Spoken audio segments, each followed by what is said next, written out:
Torcedor palmeirense, bem-vindos ao canal. Estamos aqui com o corte do programa da ESPN Brasil, da equipe F, debatendo a vitória do Palmeiras diante do Al-Ahly e o Verdão encaminha a classificação para as oitavas de finais.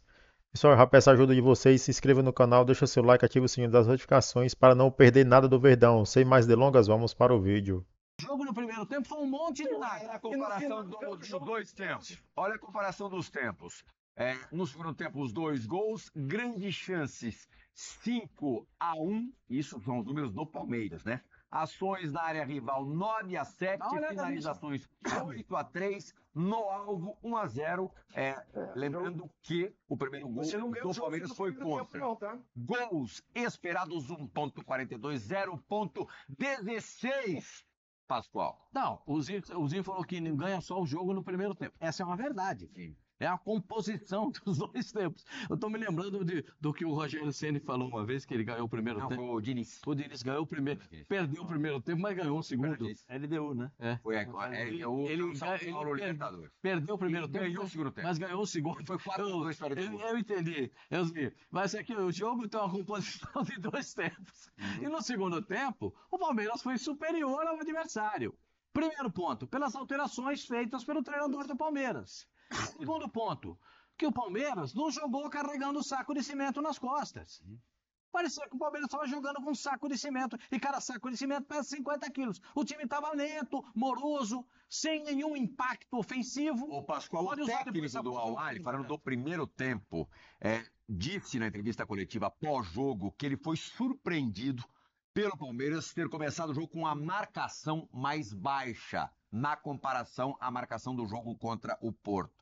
Era uma adaptação que o Abel disse que iria fazer por conta das condições climáticas, por conta do calor. Você se desgasta menos marcando lá atrás, né, Zé? Eu falei isso ontem.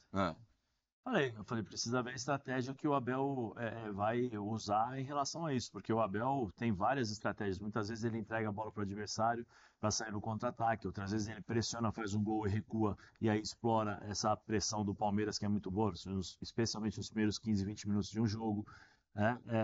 Hoje eu acho que assim, eu não gostei do primeiro tempo, mas justamente por isso. Acho que o Palmeiras esperava, falou, não, o Al-Ahly joga um pouquinho mais atrás, esperando a gente para sair no contra-ataque, eu vou inverter, eu vou jogar, vou entregar a bola para o Al-Ahly, vou esperar um pouquinho mais, mas aí nenhum dos dois conseguiu jogar no segundo tempo, as substituições. Eu acho que nós estamos falando do Flaco Lopes, mas o Maurício dá uma outra dinâmica em relação a posicionamento e técnica do que o Veiga. Eu acho que o Maurício ele se posiciona de forma diferente, aí ele consegue ter ele encontrar soluções que o Veiga, por característica, não tem, por mobilidade, por parte técnica. E aí ajudou. E depois você tem o Flaco Lopes, que vive um momento nesse... Contra o Inter Miami, quem que você escolheria no comando de ataque? Vitor Roque, a permanência, a manutenção ou o Flaco? Não, por exemplo, se o Vitor Roque, eu também concordo com o Zinho que com o Abel, com o próprio Ancelotti que fez isso, por exemplo, com o Estevão na seleção, que marca aqui, você tem que ajudar para marcar, e o menino ficou perdido no jogo contra o Equador e tal. Só que assim, eu acho que se é para colocar, você contrata um jogador caríssimo como o Vitor Roque, eu ponho ele para brigar com os dois zagueiros dentro da área. E perdeu a bola, briga com os dois zagueiros, marca os dois zagueiros, incomoda ali os dois zagueiros, porque você vai ficar mais próximo da área e a possibilidade de você pegar fisicamente e partir para cima do zagueiro é maior. Agora, quando eu trago o Vitor Roque para marcar lateral do lado esquerdo, eu afasto ele do gol. O desgaste dele é muito maior, porque ele tem que fazer 40, 50 metros muitas vezes, e aí quando ele chega para definir, ele não está inteiro fisicamente. Né? Então eu, por exemplo, ele arrancou. Eu trabalharia de forma diferente com o Vitor Roque, com a bola enfiada ali no meio dos zagueiros, aquele piquezinho curtinho que ele fazia no Atlético Paranaense, o mesmo... O trabalho que ele fazia no Atlético Paranaense, você fez, acho que um programa com o Gustavo Gomes. Logo pós-jogo contra o Atlético Paranaense. E o Gustavo Gomes falou assim, esse moleque dentro da área é impressionante, ele tromba com a gente, ele bate, ele vira, ele gira. Então, eu acho que o trabalho do Vitor Roque tinha que ser dentro da área. Perdeu a bola? Simples, não deixa o zagueiro voltar, não deixa o zagueiro jogar. Ajuda uma mãozinha ali no volante também e tal, mas eu não quero você tão longe da área, tão distante da área. Eu acho que o meu trabalho com o Vitor Roque seria isso, porque assim, características diferentes, mas você pode explorar o Vitor Roque ali também como um centroavante. Não é porque ele é bom fisicamente, ou ele tem essa resistência física, e ele pode fazer outras funções, que você vai tirá-lo da principal função que você contratou. Porque o Abel reclamou, quanto tempo o Abel reclamou que não tinha um 9? O Abel mais reclamava, eu preciso de um 9, eu preciso de um 9, eu preciso de um 9. Aí você contrata um 9 para aproveitar, porque é bom, projeção, menino jovem e tal. Aí você fala para o menino marcar lateral porque ele tem questão física. Então, peraí, põe outro jogador para fazer isso. Põe um jogador lá dentro da área para fazer gols. Mas na minha onde opinião. entra a responsabilidade do Vitor Roque nessa escassez de gols? Está balançando as redes muito menos do que se esperava. Sim, É só na questão tática? Sim, mas é lógico, não só na questão tática, mas uma grande parte da questão tática. Quantas vezes você viu ele finalizando dentro da área? Quantas vezes você viu ele recebendo a bola igual o Flávio recebeu? Quantas vezes você viu os caras cruzando para ele finalizar de cabeça dentro da área? Teve uma finalização no primeiro tempo completamente torta, né? Uma só. E uma disputa mano a mano que ele fez falta no zagueiro. Entendeu? Então, assim, eu acho que assim, o Vitor Roque saiu muito cedo do Atlético Paranaense. Ele está em processo de evolução. Ele bateu na Europa, ele ganhou corpo, ele ganhou massa, porque ele voltou mais forte da Europa. Perdeu, no meu modo de ver, perdeu mobilidade. Eu acho que ele perdeu a mobilidade que ele tinha em espaço curto ali, aquele espaço reduzidinho de 5, 10 metros, que é o pico do centro. Isso é reversível? Eu acho que é reversível, mas desde que você trabalhe com ele dessa forma. Se você trabalhar com o Vitor Roque, vem cá, Vitor, teu espaço são 15, 20 metros dentro da área em cima dos zagueiros. Ele vai trabalhar isso. É difícil para o zagueiro acompanhar Ele é forte fisicamente. Bate com o zagueiro, gira, vira. Eu acho que esse trabalho tem que ser um pouco mais específico. E o time trabalhar para ele nesse aspecto. Por que o Flaco tem essa possibilidade? Porque é uma característica diferente. Então o time trabalha para a característica do Flaco. A pergunta é, por que não trabalhar também em favor do Vitor Roque para ele aproveitar esse tipo de situação? Ele é bom jogador. Ele não desaprendeu a jogar. Ele ele não desaprendeu de finalizar. É que não vive um bom momento, mas ele também não trabalha dentro da área. Tetra, no seu time hoje, joga Vitor Roque ou joga Flaco Lopes?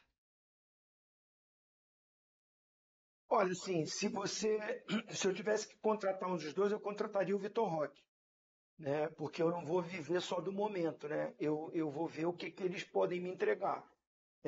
Mas esse momento que ele vive no Palmeiras, específico do Palmeiras, ele está sem confiança.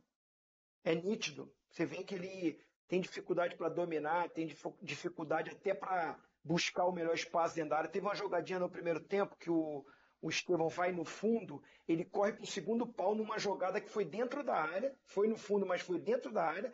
Normalmente o atacante puxa o primeiro pau, porque essa bola vai vir no chão, é difícil uma cavadinha. Tinha 2 jogadores marcando o Estevão e ele escolheu o movimento errado. Então você vê que é o cara que não está ocupando espaço, o raciocínio não está vindo rápido, está com muita dificuldade. O cara que está na reserva dele está pedindo passagem, quando entra bem, faz gol, participa de gol. Então esse momento fica mais difícil. E o Abel ainda deu essa moral de continuar com ele, dar uma sequência. Sabe que precisa jogar, que precisa de ganhar confiança fazendo um gol, mas nesse momento, ainda mais com a entrada, como jogou o Flaco Lopes nesse momento, eu acho que ele vai sair do time contra o Inter. Assim, o Abel nos surpreende sempre. Mas assim, eu, o treinador, colocaria nesse momento para aproveitar a moral, a confiança do Flaco Lopes. É que o Abel muda o time seguidamente, entre 2 e 3 alterações de jogo para jogo. E às vezes muda funções dos jogadores, né? Hoje a função do Estevão, ele tá mudando bastante. Aí muda o Estevão para a direita, traz o Estevão para a esquerda, faz ele de segundo lateral direito. É só uma questão. Eu não gosto do Estevão jogando de segundo lateral direito. É só o meu gosto. Eu acho que tem o lateral, tem um volante da direita e tem um outro volante. E ainda tem um zagueiro para fazer a cobertura. Para mim. Mas ele não joga de lateral direito. Bom, hoje ele vai pegar. Sendo muito radical. Mas ele voltou muito hoje lá atrás. Para que volta tanto? Para que ele vai ter que correr? No mínimo, tem 55 metros, metade do campo, certo? O campo hoje tem 105, né? Então 105 por 68. 105. Então ele vai correr 50 metros, vai para simplificar. 50 metros. Se volta para correr, ele volta mais 20, 30, ele tem que correr 80. Para quê? A troco. A troco. Se tem um lateral, tem um volante, tem um zagueiro, tem outro volante. Tem muita gente, na minha concepção, eu acho que o futebol moderno requer a movimentação de todo mundo. Mas eu prefiro o jogador fresco, como diz o Abel, preparado para receber uma bola do contra-ataque. Aqui ele estava parado na linha do meio-campo, a bola chegou, ele correu, saiu, safericou nos caras e botou a bola para fora. Você está entendendo? É só uma questão de visão, da minha visão, a respeito do comportamento do Estevão no Palmeiras. Quanto ao Vitor Roque, quando o Vitor Roque jogar de centroavante, eu vou emitir minha opinião a respeito dele. Por enquanto ele joga de correr atrás de lateral, ele corre atrás de volante, ele corre atrás de zagueiro, mas de centroavante ele não joga. Ele não recebe uma bola de perfil para o cara para disputar uma corrida. Hoje ele disputou uma corrida com o cara e acabou fazendo a falta no cara numa bola que ele poderia até finalizar. Finalizou uma mal, botou para fora. E tem esses equívocos de posicionamento. Mas o cara é muito jovem, essas coisas têm que ser consertadas. Eu acho que eu entendo que precisa se dedicar, correr, fazer uma sombra, mas não é toda hora só isso. Não é só isso. Dá para fazer melhor do que isso, na minha interpretação. Ele tem qualidade para fazer melhor do que ele está fazendo, mas precisa da colaboração do time e do treinador do posicionamento. Pascoal, quem está dando um show nos Estados Unidos e aqui no Brasil é a torcida do Palmeiras, né? Torcida do Palmeiras marcando presença, fazendo realmente grandes espetáculos em New Jersey e aqui em São Paulo. Nesse momento, você conhece o Fábio Bola, não conhece? Conheço? É, grande Fábio Ele tá Bola. lá, Fábio Bola? Tá Não, na festa? está na sede do Palmeiras, aqui pertinho da gente, no clube, com mais 200 pessoas acompanhando, sabe o quê? O Equipe F. Muito obrigado, Fábio Bola. Gente boa. Esse é um cara que eu considero muito. Esse cara tem muito. Adoro o Fábio Bola. Eu também. Gosto dele. Tá todo mundo lá acompanhando a gente. Agora, vamos falar de um outro tema do primeiro tempo, que a Roberta Barroso... Você manda, você é o apresentador, você manda. Fica sossegado. Esse assunto é para você, aliás. Vai. Rafael Veiga ganhou um presente de aniversário do árbitro ao não ser expulso, na verdade a expulsão ter sido revisada, chamada pelo VAR e o árbitro mudou a sua escolha, mudou a cor do cartão. Tem imagens? Não temos imagens desse lance, mas acho que todo mundo assistiu, né? Aqui no Brasil, provavelmente ele seria expulso. Não, né? aqui 2 Seria meses. expulso e aquela suspensão de 2 jogos, pentada violenta e tal. Mas a FIFA ali tem os seus critérios, né? Porque até lá tem jogos que tem um critério no jogo da 1h da tarde, e quando tem o jogo das 4, esse critério já não vale mais. Dá certo é outro. Eu só tô gostando muito eu gosto muito do VAR da FIFA. Não fica o tempo todo chamando, não entendo nada. Mas assim, é o risco que ele corre, mas a entrada foi forte. Era para expulsão, Zé Elias? Caberia. Caberia o vermelho? Caberia. Uhum. Mais para vermelho do que para amarelo? Sim. Laranja. Aquele laranja, né? Como a Renata Cartãozinho fala. laranja. Laranja. Eu achei o seguinte, ele vai, o pé, se não me fala meu, o pé esquerdo vai na bola e o direito fica alto e atinge o jogador. A interpretação, né, do VAR, o árbitro deu vermelho no ato. Uhum. E você quer saber, eu também daria. Sim. Eu também daria vermelho. Só que a interpretação do VAR foi que primeiro ele tocou a bola, para depois ter o toque no adversário. Aí, Aquela força toda. Parece um caminhão sem freio. mas a intensidade é medida por quem está apitando o jogo. E eu concordo com o árbitro. Eu quero dizer o seguinte, para mim é lance de expulsão. Uhum. Lance de expulsão. Porque assim, se é o Júnior Baiano que dá aquele carrinho, se é o Felipe Melo que dá aquele carrinho, Isso da Fiel fala, se é o Fagner. se é o Fagner que dá aquele carrinho, se é o Zé Elias que dá aquele carrinho, Zé Elias. Metade daquilo já tinha sido. o Zé Elias, ele não gostava de dar carrinho. Ele disse, é uma coisa que ele não gostava de dar carrinho. Então, Não sujava o calção. não, de jeito nenhum. Esse é lance para expulsão. Sorte que ele jogava com calção preto. Esse é lance típico de expulsão. Na minha interpretação, eu corroboro com o que o árbitro apitou. Só que o VAR viu o primeiro toque na bola e depois a perna em cima e achou que era um lance casual. Bom, teve uma trombada também do Gomes com o centroavante. O centroavante escorregou, a cabeça. E aí também, logo depois do lance do Veiga, Também. correu risco. Mas o Estevão também tomou uma grampeada. No primeiro tempo. Tomou uma grampeada no tornozelo direito. O Estevão também tomou. Senhor, era para vermelho do Veiga? Para mim, não. Acho que o VAR acertou em chamar o árbitro e corrigiu o erro dele. Para eu não expulsaria. Uhum. Imagina o peso dessa expulsão, Zé. A gente ainda tinha muito tempo ainda de primeira etapa, poderia Para o influenciar no destino do Palmeiras no Com Mundial de certeza. Clubes. Para o time e para o Veiga. Hum. Os dois. Não tem como você desvencilhar, né? Falar, não, seria uma coisa muito. Mas assim, eu acho que o Palmeiras, já falei aqui, é um time europeu jogando no futebol brasileiro e hoje demonstra isso no Mundial. Eu acho que o Palmeiras, o Abel, iria encontrar soluções ali para se defender, porque com todo respeito também ao time do Al-Ahly, né? Como é que é? Arli. Ahly. Aspira ao R. Não sei se faria tão mal também ao Palmeiras, se teria essa condição de pressionar o Palmeiras mesmo com os jogadores. Oswaldo Pascoal, você quer ouvir agora Flaco Lopes e Maurício? Puxa, Flaco Lopes, O hein? material acabou de Olha o chegar. sorriso, ó. Olha o sorriso. Saindo do forno. Pede desculpa para ele, aproveita e pede desculpa para ele. Quer pedir desculpa antes? Não, mas na minha fila tem mais, hein? Tem Abel, tem torcida do Palmeiras, tem muita gente na minha frente. Tem muita gente na minha frente. Pedir desculpa pro Facundo ou não? Quem? Você? Não, eu não critiquei o Facundo. Eu disse que ele estava em período de observação. Ele estava em. Calma, José. Não, é só. Fica nervoso. Ele estava em período de observação. Eu vou beber uma aguinha. Porque Eu vou tomar uma água olha lá também. no copo do Zinho, olha lá. É muito cara dura lá. Então, olha lá o copo dele, olha lá. Esse é um artista. Olha lá. Então, o Facundo Lopes estava em um período de observação. Ele melhorou, mas piorou de novo. Ele melhorou, né? Aquele negócio Hoje tá em que estágio pra você? nível médio. Tá. Hoje tá. Nem lá nem cá. Se você. Para mim, o ataque do Palmeiras é Estevão, certo? Ele do lado esquerdo e o centroavante, o Vitor Roque. Tá. Mas de centroavante. Porque centroavante só entra no segundo tempo porque é o outro. Tem que botar o centroavante. O nosso Luiz, sabendo que jogou um pouquinho de centroavante, né? Voltando ao Vitor Roque. Vida, que centroavante. Só Que fabuloso. discute a estatura, a altura, na verdade, do Vitor Roque. Centroavante pequenininho, ele desconfia. Eu conheci um monte de centroavante pequenininho. Teve um que fez um estrago também na Copa do Mundo. Esse aí é gênio, né? Teve um que fez um estrago. Pelo amor de Deus, né, Pastor? O Sanches parece que também era pequenininho, jogou no Barcelona. Vou te falar um monte de centroavante pequenininho. Deixa eu ver a altura do Hugo Sanches. Vou ver a altura do Hugo Sanches. Jogou no Real Madrid? Não, jogou no Barcelona.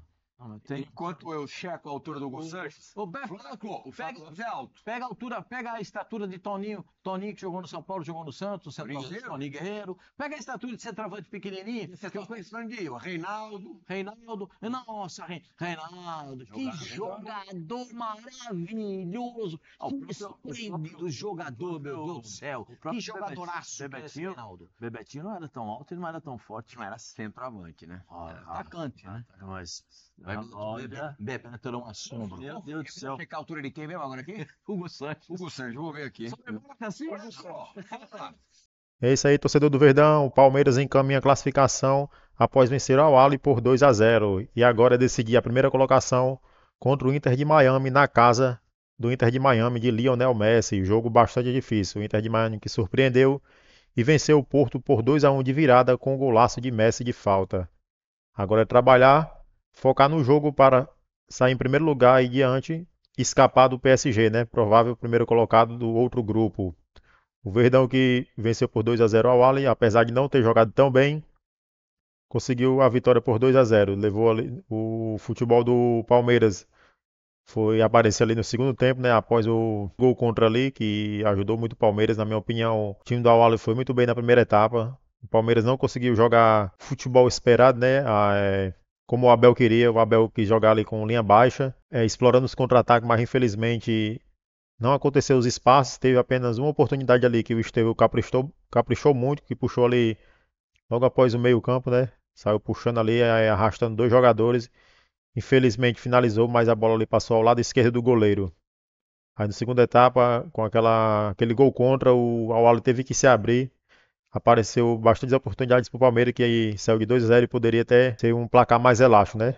Mas o Al-Ahly também deu bastante trabalho, uma boa equipe. E agora vai enfrentar o Porto. E agora o Palmeiras é focar no Inter e garantir a sua vaga para as próximas fases da Copa Mundial de Clubes. Torcedor, o que é que você acha da participação do Verdão no Mundial de Clubes? Você está gostando? O Palmeiras pode ir mais do que as oitavas de finais? Pode chegar até as quartas? Qual a sua opinião? Já deixa nos comentários e se inscreva no canal, deixa seu like, ativa o sininho das notificações para não perder nada do Alviverde.